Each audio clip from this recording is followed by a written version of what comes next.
اچھے برتاؤ کا سب سے مستحق کون ہے؟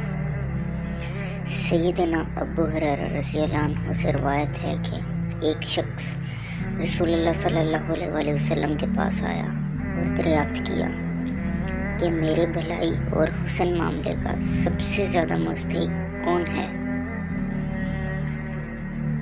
آپ صلی اللہ علیہ وسلم نے فرمایا، تیری ماں۔ اس شخص نے پھر پوچھا کہ اس کے بعد؟ آپ صلی اللہ علیہ وسلم نے فرمایا، پھر بھی تیری ماں۔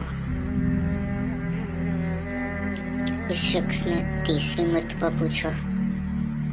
آپ صلی اللہ علیہ وسلم نے فرمایا، پھر بھی تیری ماں۔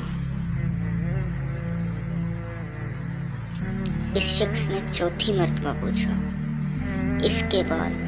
تو آپ صلی اللہ علیہ وسلم نے فرمایا، پھر تیرا باپ۔